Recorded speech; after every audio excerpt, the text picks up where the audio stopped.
now into the EXP lanes. It's the Edith of Kirk and the iconic Edward of Phobius that, if I'm not mistaken, has less than 3 losses this season. Double digits, close to 15 in wins.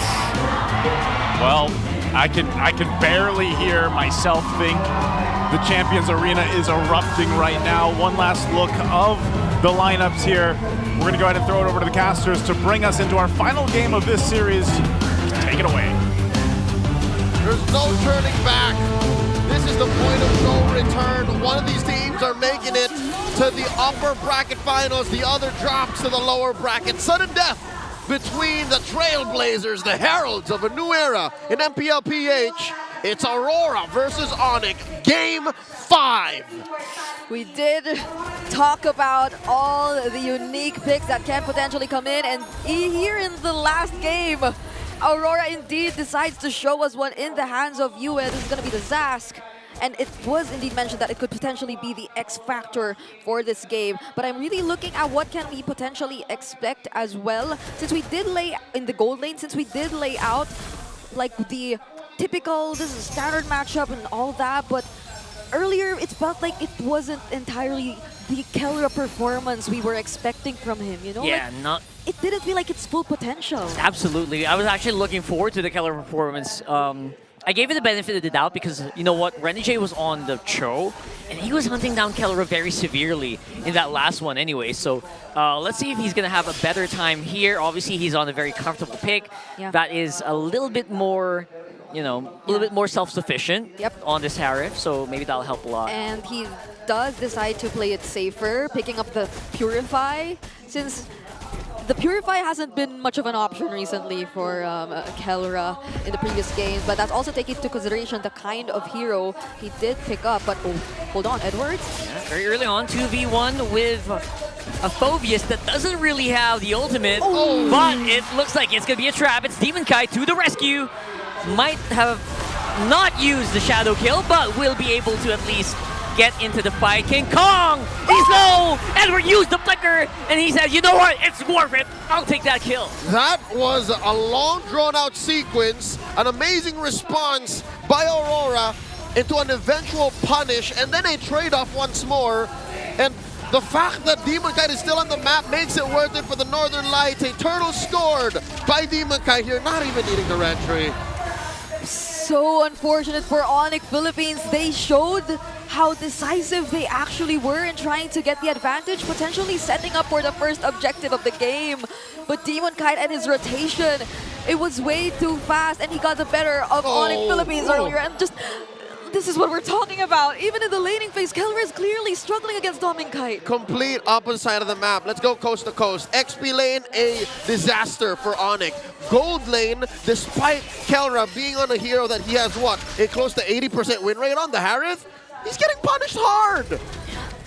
And we're not even at the point of the game where the team fights are happening just yet. This is just Kelra up against Dominkai. What more when you have to think about Yue? What more when you have to think about Dominkai, or Demon Kite rather, because the first rotations have been heavy on the EXP lane. So now you would think that he'd be a lot more free to at least just manage his lane, but that's not what we're seeing so far. Yeah, we haven't even seen the the Yue Zas Dominator's descent, so I'm looking for that. Again, using it for survival, at least for now. But the fight is actually happening near Keller, and Renegade, he's gonna get caught out here. And the backup is close, but and trying to get close to Kelra. Demon Kai as well. Demon Kai is dealing with 3 people here. I think that's an overall net loss for Aurora. They are able to take Keller as a consolation prize. That's a 2-for-1. Renegade and Dominkite for the gold standard. Up top, though, they're able to isolate Edward. I think that's a blessing in disguise for ONIC, the fact that that fight happened without Edward. If there was Edward there, oh my god. You can flip that on its head and say Aurora can take 3 for free. Yeah, so far it's a really close fight. They're just exchanging blows every now and then, but it isn't entirely a full picture just yet. And we're seeing how Aurora successfully forces out so many things from ONIC Philippines, however. Just even in that previous sequence, Keller was just forced to use the Purify to get rid of the Shadow, but not even that was enough. He still fell to the hands of Demon Kite. Yeah, it's going to be a bit of an easy turtle take here for Aurora with Edward and Renegade this time around. A duo, a tandem up on front. 100% Eternal so far. 4.5 minutes in, going over to the Northern Lights, and I'm afraid to say it, but it seems like King Kong on the Ling has accepted his fate that he's going to have to play on the back foot despite having 2 kills already to his name this early on. He's saying, yeah, we can't let Game 4 happen again. Let's throw back to yesterday. Yeah, and this is very unusual, right? We just talked about the entire turbo jungling pattern of King Kong. And that was what happened yesterday, or what Zyda tried to do, because it was a lineup very similar to what Aurora's fielding that Falcons got to win in about 11.5 minutes. Yeah, so this is complete denial of ONIC patterns, but wait! Woohoo! Demonkai tried to do something nasty there, but Brusco was very quick with the answer. Fortunately, he was there, so they had a way to directly answer back, but the Dominator's Descent will be able to defend this mid lane turret for Aurora, and Kelra's holding on to the bottom lane as well. Will he really take them on? Well, Renegade proving to be a very tough target, but with the help of the rest of the squad, you know the old saying, nothing is really, really tough against 4 opponents. I think that's a Filipino saying, but yeah, you translated it. I'm sorry, I had to. It still makes sense. That was literally 4 members of ONIC just trying to puncture the wheel, man. Now the fight continues once more. Edward jumping on the 2. Super Prince pushing them back. Here's the thing is, we talked about how US Dominator's Descent should be the game changer, right?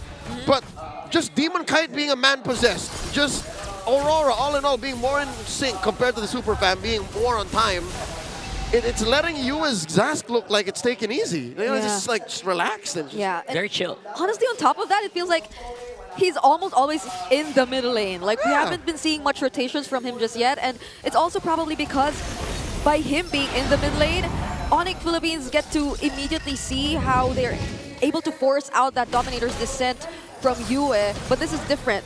He still has it this time, so they can play aggressively if they want to. Yeah, and has vision with the Nightmaric spawn on the far left, so now they can focus on the right. And Edward is jumping in, trying to get maybe someone to take the fight, but no one's actually biting here for ONIC. That's a conceal though. Are they going in? Looks like they are. That's a 2-man knockup from Kirk with Earth Shatter. There goes the Primal Wrap, but he's going to get taken out before he even can let down a single bullet. And now it's going to be King Kong from the back, or from the side rather, facing off against Renegade Demonkai, while there's also a bit of a fight happening with Yue getting taken out by the, this time around, Super Prince. 3 for 1, Kirk for Edward, Yue, and Dominkite. I think ONIC can smell it in the water.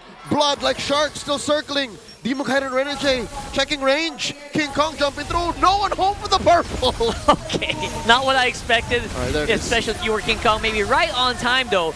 Again, Freeman from ONIC just so hell-bent on just pushing them or keeping them under the tower while King Kong gets the purple. Oh, it's his turn to steal. Oh my goodness, this is such a well-thought plan by ONIC Philippines, because you would have thought that, yeah, the task might be a problem, but aside the fact that we aren't feeling it just yet, ONIC Philippines, now that they're able to group up together, we see the essence of their lineup. We see how they thrive in all those drawn-out team fights just by merely having the Edith, which again earlier didn't last long because that was a sacrifice he willingly took, but the Jushin and the Harith, they're literally making things happen for ONIC Philippines, and Aurora, they're just forced to back away. These are all parts of ONIC's lineup that are very different from TNC's yesterday when a same Zask-centered draft bodied them. So already we're approaching a very different trajectory. ONIC, very patient. They're taking their time. They're picking their fights. And they've actually gotten a lead of their own. Oh my lord. Almost 9 minutes in and they're up 1,000. Yeah. There's a Thunder Bell already for Kirk, but other than that, he went for that typical Chop Suey build. So he's just really preparing himself to tank a majority of the damage. I feel like a range and armor will be also a potential next option for them, so they can be a lot more confident to take on Aurora in the succeeding fights. But they go for the setup first! And there goes the setup that we're talking about. Brusco very happy to take it into Edward. Can't really join the fight anymore, even with Infernal Pursuit, and now they are getting picked off one by one. Renegade is going to go back first. Low is going to be Edward and Dominkite, so they can't really go hard. King Kong is on the side waiting for them to make a move, and they are going to have to disperse. They took Renegade down for a bargain. They almost lost 2. but instead retreated at the right time and even forced out a Revitalize from the Hitman. And Super Prince doesn't care. He's like, I'm just gonna keep repositioning these Nightmaric spawns, or even the Dominator Descent itself. So when it was close enough to the turret, Yue was forced to walk away so he could keep himself safe, and now they're in control of the Lord. Lord Dance initiated. Aurora thinking twice about it. Edward hiding back behind the fence brush. Kirk holding the Prixel. Renegade spots two, forcing them out of that river brush. And again, just because of sheer numbers and the Little Johnnies, our good friend Trex likes to call them Little Johnnies, they're able to win parts of the map back. Oh yeah, but there is no flicker available for Brusco, so that's Aurora probably taking advantage of that in order to take control of this area, but Brusco still will try to scout them either way. That split push. Brusco's on the side. There's also a push happening on the bottom. There you go. He's looking for Demon Kite, actually, and he actually gets taken out. That's going to be Retribution removed from Aurora. Make that 2 members going down as well. And now it's a disaster. Everything's falling apart for the Northern Lights in this game. Demon Kite, the lone survivor of ONIC's onslaught. And Brusco didn't need the flicker. He just walked towards Demon Kite, who unfortunately got knocked up by the Lord, and it wasn't an immediate response either way. He waited for a few moments, and it was sort of an off-angle kick, which we will be seeing in the instant replay, but nonetheless, just the mere fact that they were able to hold down Demon Kite for a moment, there's that immediate burst damage coming in from Keller already and King Kong. And Kirk, not to mention how this was poetry in motion, an orchestra of violence that the Super Fam waited so long. They waited 2 games. I'm thinking that was the wind-up. Game 4, the reason why they were so scared to just fight is because they were waiting to unleash something like that. Yeah, that was basically 3 or 4 projectiles thrown to Demon Kite while he was in midair. So, wait, he's been in midair for a while. He got knocked up by the Lord and then the way of the dragon. King Kong 1v1 kill up top! How did that even happen? That was insane, and now it's just going to make the defense even a little bit more troublesome. Luckily for Aurora, though, no major objective on the map. Is it just me, or am I smelling a wee bit of impatience? A little sense of urgency gone awry for Aurora. We're out of our breath. We're not in control. What do we do? And then they just they send resources where they shouldn't be. Yeah, now Super Prince picked up the clock. He's a lot more tankier. But Renegade, oh no! Definitely tankier. King Kong is in the middle there. He's distracting 3 members of Aurora, actually getting the kill for Demon Kite as well, or Domin Kite rather. And now they're gonna have to just watch as the tower on the bottom will fall. King for Renegade and Domin Kite. I'll take that trade any day, twice on Thursdays. They have a wave still incoming. Still have a wave. Brusco 2 has the flicker. No fear with the Dominator's Descent. That's going to be the ultimate from Disaster, removed from the map, as well as its owner, Yue. And Demon Kite and Edward are going to be left on his own. I don't think that they're going to stand a chance here, and they're going to focus it down. Edward trying to keep them, trying to push him back, though. Oh my goodness, it's a double. And that's a wipeout for ONIC Philippines. Rora's running in. They're taking no prisoners. King Kong just respawns in the nick of time, but technically, that was a wipeout. Why do we keep saying Throwback Thursday? This is a different version of what we saw the last time these 2 teams met.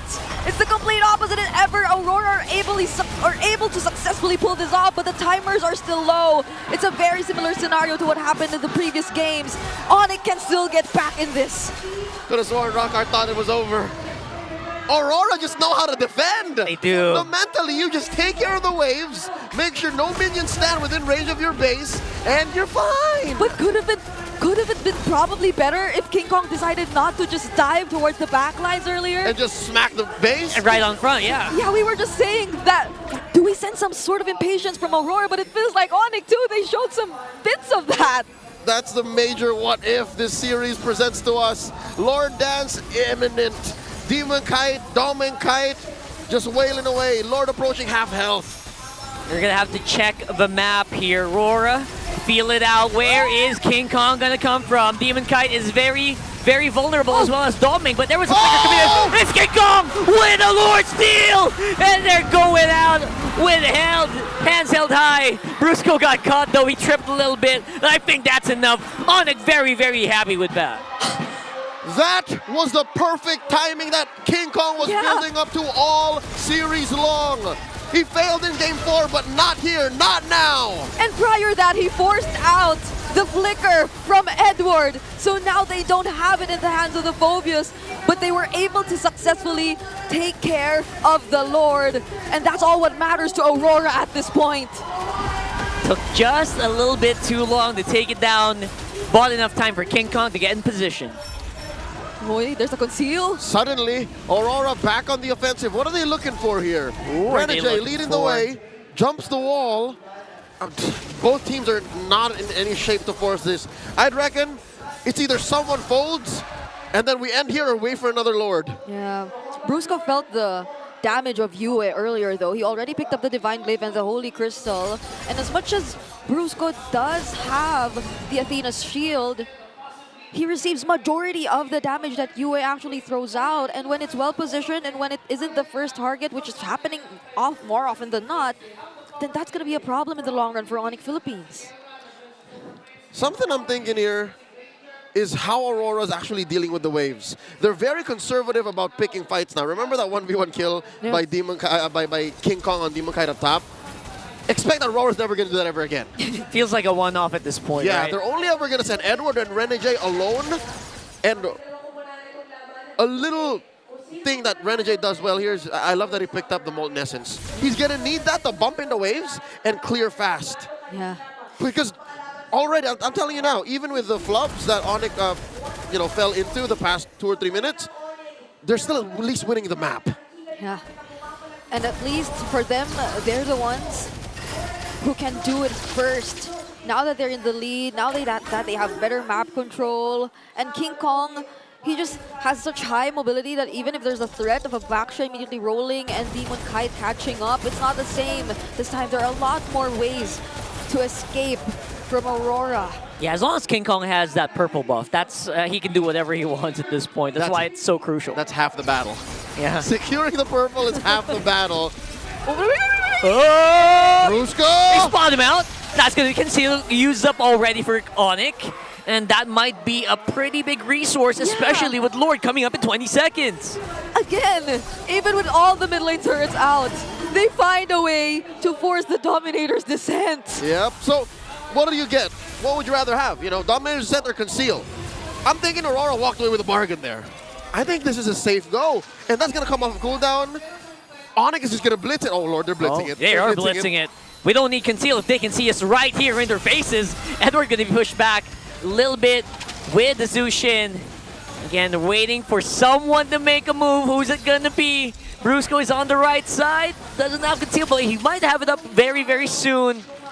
Might boil down to a 50-50 on the retry here. Oh, by the way, these are enhanced minions in the mid and the bottom lane. Oh no, they're gonna have to take care of that. Big boys and carts, and the wave should take care of itself, but do note this is the first time in a while that a Lord Dance happens. Yeah. That Aurora knows exactly where King Kong is. Now, see, he makes himself visible here. Oh, pushing up top. Shows himself on the map. Renegade getting knocked up non-stop here, forcing to use the Revitalize, but he's not going to be healthy enough to actually tank any hits here. Will be forced to maybe back off and regen for now. All right, Lord evolves. King Kong secures his purple. Demon Kite just saying, hey, Dominic, take my purple. This is your go now. What's Dominic Kite to do here? Yeah. Oh no, they're still going to. Okay. Still going to DK. All right. Keeping their distance. Kite Brothers together, and the Dominator's Descent is already available again for Yue. So Aurora was successfully able to buy enough time. But that doesn't prevent ONIC Philippines from potentially setting things up. The flickers are all available, be it for Kirk or be it for Brusco. Renegade on the back. He's trying to do a pincer maneuver here, but will be spotted out. ONIC up on front. He's going to get knocked up non-stop here. Popping up on the Immortality.